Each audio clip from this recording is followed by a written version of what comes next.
Qu'en pensent ceux qui nient depuis des années l'islamisation de la France? Et ils vous regardent, Gérald Brillant. Mais qu'est-ce que vous racontez là? C'est une école coranique ou c'est une école hindoue? L'islamisation de la France, mais arrêtez. Est-ce que ça existait il y a quelques années? Oui, oui, c'est ce phénomène-là. Il y a déjà eu des phénomènes comme ça. Il y a 30 ans, il existait ça? Ça a déjà existé. À ce niveau-là? Je vais vous rappeler un truc. Moi, je suis élu dans le 18e. Non, mais je suis élu dans le 18e. Et vous savez que nous, par exemple, on a eu affaire avec Vaillant, qui était ministre de l'Intérieur et qui était en charge de la mairie du 18e. Donc j'ai connu, je commençais à être un vieil élu. Et on passait aussi notre temps, d'une certaine manière, à regarder, à éviter, parce qu'il y avait un islam des caves qui existait, de façon à voir comment on pouvait empêcher que des choses soient justement un petit peu mis ça sous ça. Donc ce phénomène-là, le fait de lutter, tout ça n'est pas un phénomène qui est malheureusement récent. Excusez-moi, mais l'islam des caves, il est monté dans les étages depuis. Et c'est pas parce que vous l'avez freiné, d'accord? Aujourd'hui, on a au vu et au su de tout le monde une école. Et ce qui est plus inquiétant, et ça a été dit, c'est que personne ne réagit. Pourquoi? Parce qu'il y a aussi localement une islamisation des institutions. C'est pour ça que tout le monde se la ferme. Et c'est pour ça que personne ne n'agit contre cette école. À force de dire n'importe quoi, non, c'est pas n'importe quoi, parce que ça, c'est une réalité. Vous avez beau nier la réalité qui est en face de vous. Mais je nie pas la responsabilité. Vous la niez. Attendez, on peut faire de la rhétorique comme ça en plateau et faire les imbéciles. Aujourd'hui, j'ai dit quoi? J'ai dit quoi? Mais j'ai pas nié les règles. J'ai dit, attends, devant témoin, j'ai dit qu'il fallait fermer cette école. Vous avez dit c'est pas une priorité. Vous avez mis ça sur le même plan que je ne sais quelle dérive sectaire. J'ai pas dit que c'est pas une priorité. J'ai dit qu'aujourd'hui, le gouvernement avait d'autres priorités. Il y a aujourd'hui non seulement. Non mais arrêtez de raconter n'importe quoi parce que ça c'est pénible quoi. Une vraie islamisation. Parce que vous êtes dingue. Au bout d'un moment, il faut que vous arrêtiez quoi. C'est dingue ce que vous dites. Non, c'est pas dingue. Mais la réalité est ravagée quoi. C'est vous qui êtes ravagé. Vous faites de la dissonance cognitive. Le problème, c'est que la République dont vous parlez, ces institutions ont été faites par un peuple qui est le peuple français. Si vous changez de peuple, s'il y a un remplacement de population et un remplacement d'identité, les institutions vont elles-mêmes changer. C'est-à-dire qu'à Marseille, par exemple, qui est un territoire largement islamisé, les institutions locales... N'exagérons pas, un territoire largement islamisé, Marseille. Franchement... attendez, c'est quoi? C'est des vikings? J'y étais, moi, à Marseille, la semaine dernière, on a du PCR. Arrêtez, racontez n'importe quoi. Mais non, mais c'est bon. Un territoire largement islamisé, honnêtement, franchement, moi j'y vais régulièrement. Il y a des vagues. Attendez, vous n'avez pas vu qu'il y avait quand même. Il y a des quartiers. Non, mais il y a des quartiers qui le sont. Même des quartiers qui ne l'étaient pas il y a quelques années le sont aujourd'hui. Mais certains quartiers, c'est pas une ville largement islamisée.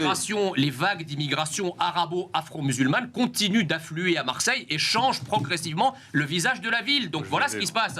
Et donc effectivement, les institutions qui naguère étaient faites par un peuple, quand le peuple change, les institutions changent et la philosophie change. Je ne crois pas que ce soit le problème. Honnêtement, je ne pense pas que ce soit le problème. Je pense que le problème, c'est que c'est des électeurs et qu'il n'y a peut-être pas envie de froisser certains électeurs. Je ne pense pas que ce soit un problème d'islamisation des institutions. Non, mais les électeurs, c'est qui? Écoutez-moi, je ne pense pas qu'il y ait une islamisation des institutions. En fait, vous allez toujours trop dans ce que vous dites. En fait, Jean-Marc, les électeurs, c'est qui?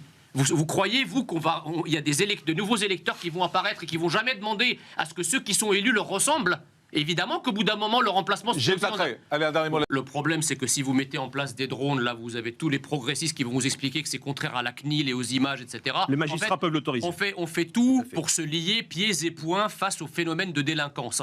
On dit il faut respecter le droit de tout le monde, mais en attendant, ceux qui font respecter leurs droits à eux au détriment des autres, ce sont ceux qui restent impunis. Ça, c'est la première chose. La deuxième chose, c'est que le terme rodéo urbain, vous savez très bien qu'on a aussi un terreau idéologique dans le cinéma notamment, ou chez certains artistes, qui tend à faire croire que finalement c'est une activité romantique, une activité qui rappelle le grand large, le grand ouest, le far west, c'est pas une nouveauté. etc.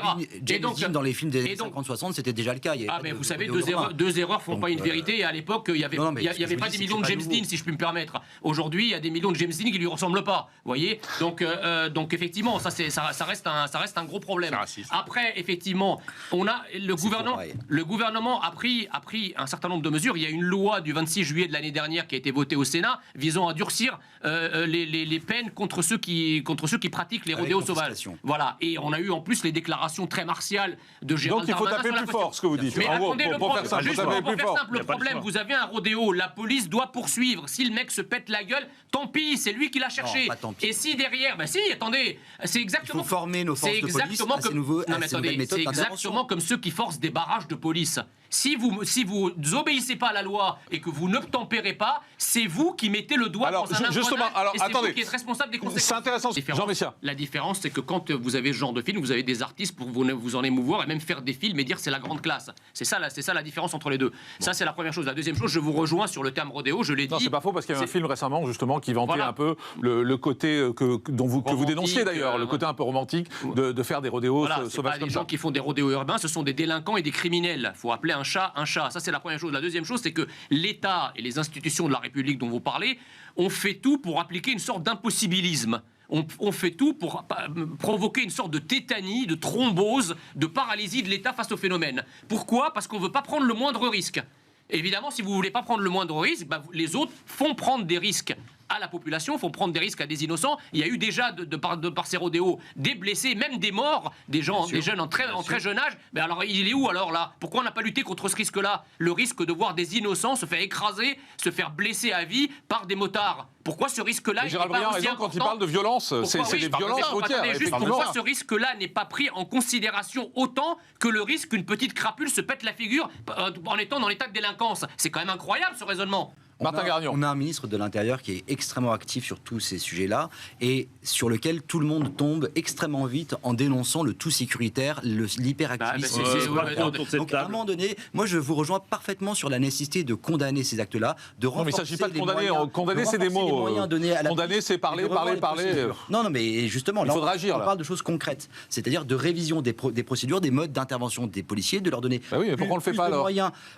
Au niveau matériel, mais aussi au niveau des procédures, de la doctrine. Donc ça, effectivement, il y a un sujet là-dessus. Pourquoi on le fait pas ? Mais c'est bloquant. Vous savez bien, pourquoi on le fait pas ? Ça fait des années que les élus locaux le demandent. Ça fait des années que nous demandons. Je pourrais vous citer des courriers qui datent de 2015, 2017 aux différents ministres de l'Intérieur successifs en disant donnez la possibilité d'expérimenter des méthodes un peu plus musclées pour qu'on arrive à mettre un terme à ça. Mais à chaque fois, on nous répond c'est pas possible. Jean Messia. Oui, est-ce qu'on se rend simplement compte qu'en exacerbant la prise en compte du risque pour ceux qui pratiquent ces actes de délinquance routière, eh bien ces jeunes-là, non seulement ne se sentent aucun frein pour pratiquer leur activité criminelle, mais ils se sentent même protégés. Parce que vous leur dites, on ne veut pas prendre de risque pour que vous cassiez pas la figure. Donc en fait, on les protège. C'est ça la vérité. Noter. Autoritaire.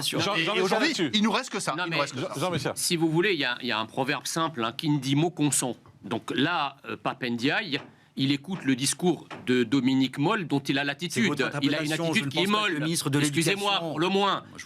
Il a une attitude qui est molle. Moi, je suis membre d'un gouvernement. Je suis membre d'un gouvernement et j'entends déclamer, déblatérer des choses négatives sur le gouvernement. Si vraiment vous êtes convaincu que vous servez ce gouvernement et vous servez surtout l'idéologie dont il est porteur, dans ce cas-là, vous n'avez qu'une seule chose à faire, c'est prendre la porte. Moi, je serais parti. Voilà.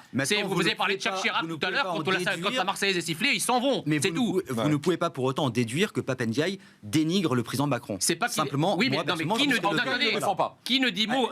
Il ne défend pas. Est-ce qu'on sait s'il y a une suite ou pas ? Il n'a pas défendu. Qui ne dit mot consent ? D'ailleurs, on sent qu'il l'écoute avec attention, mais en fait, à quoi il pense Pape Ndiaye à ce moment ? À un atelier de drag queen. Il entend le président se faire quasiment insulter, parce que pour le moins qu'on puisse dire, c'est que les propos sont négatifs, et il reste de marbre. Il a une attitude molle. Attendez, de toute façon, il n'y a pas eu de vote au Parlement. D'accord, mais ça n'a jamais été voté. L'obstruction, quand 2 tiers du peuple est contre. Attendez, oui, mais le problème, c'est qu'une fois que la loi a été validée, même avec des censures, etc., le président de la République est obligé de la promulguer. Oui, mais il n'est pas obligé de la faire dans les 3 heures. Mais de toute façon, ça aurait changé quoi de toute manière ? C'est pas le problème. Même si le signal, il faut bien avouer qu'il n'est pas terrible non plus. Il aurait pu attendre une semaine. Ça, c'est la première chose. Et la deuxième chose, c'est que moi, je sais exactement pourquoi le président de la République va communiquer. Aucun de vous ne le sait. Moi, je sais pourquoi. Pour communiquer. Il communique pour communiquer. C'est ça le but.